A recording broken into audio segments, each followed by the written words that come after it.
Hello everybody, welcome to another fantastic episode of Distilled, Brewed, and Reviewed.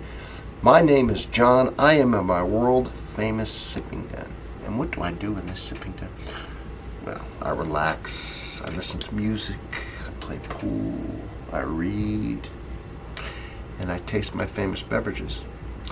What beverages, you ask? Well, I review everything that has anything to do with alcohol on this channel. And when I say everything, I mean everything.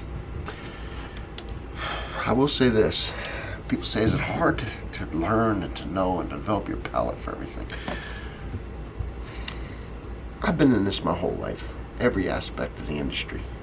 That being said, it's probably hard because I'm the only one in the world who can do it.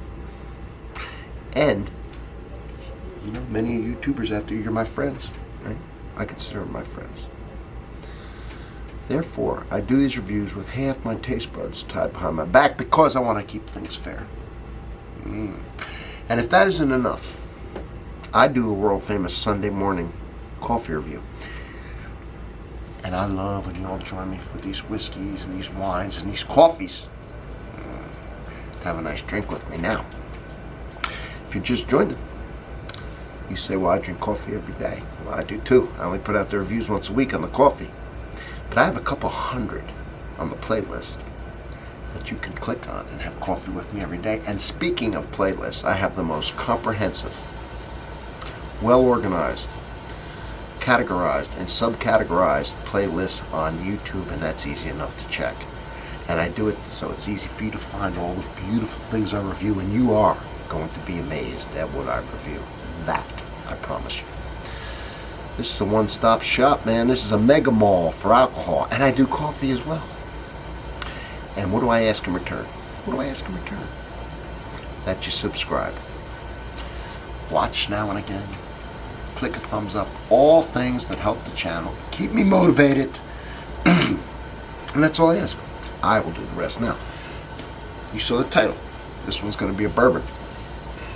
Every single video, the first comment is pinned because it has a link to whatever I'm reviewing, in this case bourbon, and I give shout outs here.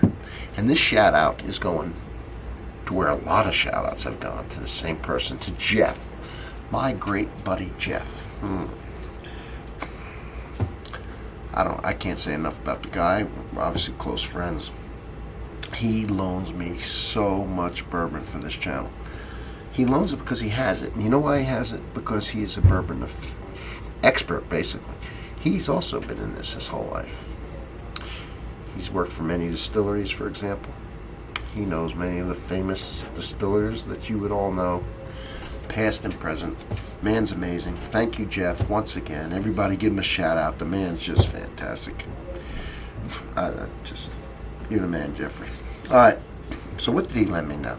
Hirsch. Selected whiskeys. The Horizon Straight Bourbon Whiskey. 46% alcohol by volume, which makes this 92 proof.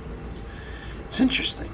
This is, and I wrote down some notes for you, real quick, owned by Hotaling Co in California. They own this company. It was known until 2018 as Anchor Distilling. They relaunched Hirsch brand in 2020 without the AH in front of it. Apparently it used to have AH in front of the Hirsch, and I'll show you the thing in the label in a minute. So it's a California company.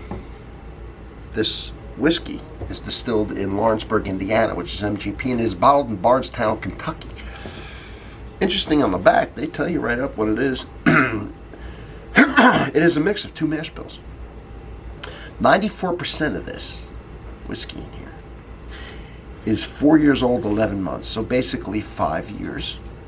It is 75% corn, 21% rye, and 4% malted barley. That is a pretty standard mash bill.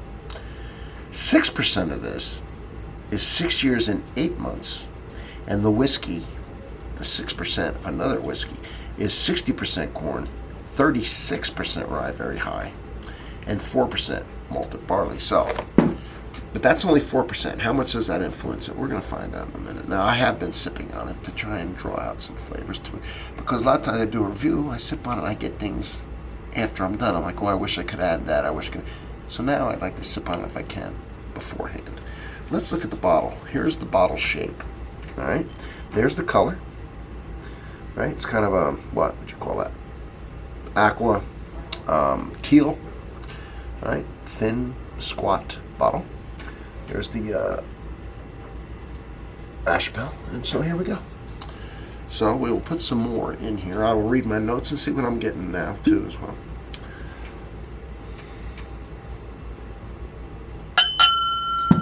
That is a fairly standard color. All right. Let me describe it. You're looking at it. All right. Now, see what I compare it to what I, yeah. It kind of have a bakery smell. When I say bakery, some kind of cake, pastry. And not only a pastry, it's unique. It has the icing, because that's probably the sweetness and the vanilla coming from the wood. So it's kind of like a, reminds me a little bit of some kind of a pastry with some type of vanilla type icing. And even fruit. So if you really want to compare this to some kind of a pastry with icing, with a fruit layer in it, fruit filling is what I'm getting on the smell.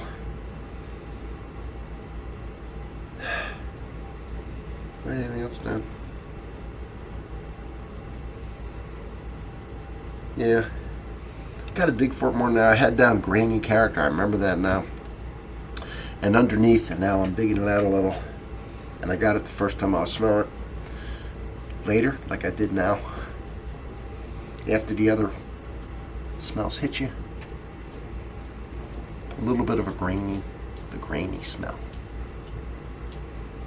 So, pretty interesting. Let's give it a taste.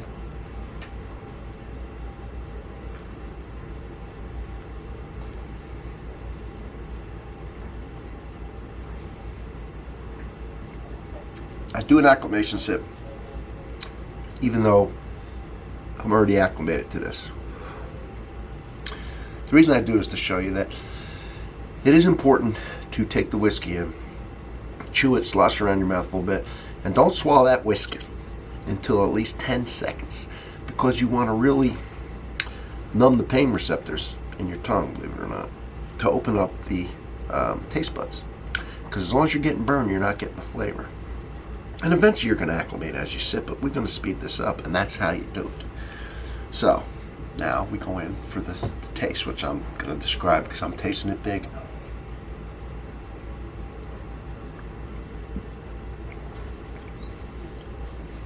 This is really, really, really strong cherry. Probably the most cherry bourbon that I remember tasting ever. That's how cherry forward this is. Now, I had written down, and I'm tasting it now, cherry, strong cherry, cinnamon, cough syrup. Now, cough syrup is not necessarily pleasing, but this is a cough syrup, the way I would describe it, as cough syrup, but that was made for kids and really sweetened and doctored up to not taste like an adult cough syrup. Still cough syrupy, but a lot more palatable. Cherry, slash of cherry cough syrup for kids. You probably throw a slash of cinnamon in there. Cherry is huge. I mean, it's huge. Did I have anything else from where I've been sitting around tasting it for a little while? No.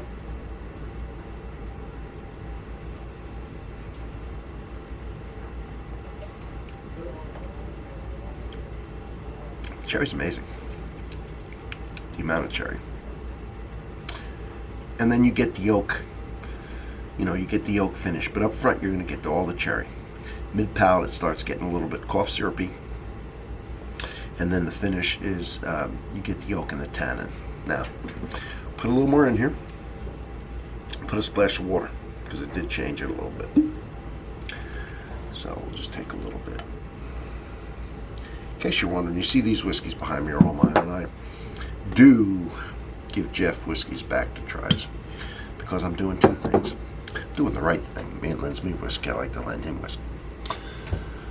But even if he didn't lend me whiskey, I like to do it for two reasons. For the same reason he lends it to me, it's just what you do with your friends. And two, I feel like I'm helping his palate even more, even though he's got an unbelievably developed palate. And he's on tasting panels and so on and so forth. Every time I give him something new or different or something he hadn't had in a while, it doesn't hurt. Right? Helping him build it. He does this for a living. So, a lot of reasons to give him whiskey. Now, put a little water. Lost my water. Alright, there we go.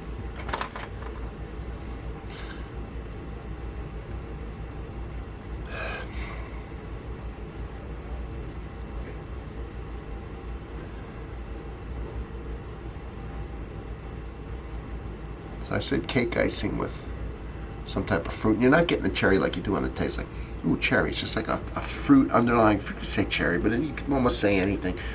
Cakey and all like that. But this has brought out a little...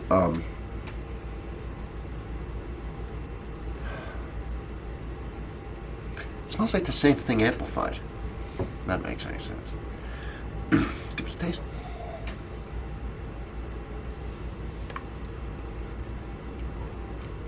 How the hell he put so much cherry in here? I mean, there's none at it. I don't know where the hell it came from. Wow. I guess the yeast has to be some of the same yeast that's found on fruit. It really has now a cherry smell. It's a cherry bomb. The good news is that the water has brought out the cherry and the sweetness and dampened down cough syrup, and it's actually better with the water.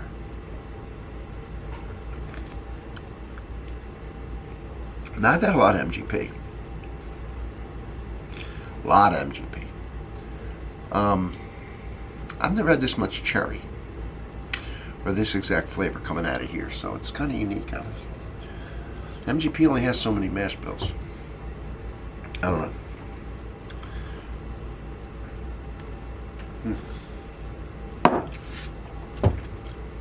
It's my review of it. Thank you, Jeff. Thank you, everybody, for watching. Thank you for subbing. And I will see you on the next one. Now, if you get a chance to try the Hirsch, yeah, it's different enough. Tasty. You like cherry? Give it a shot. See you on the next one.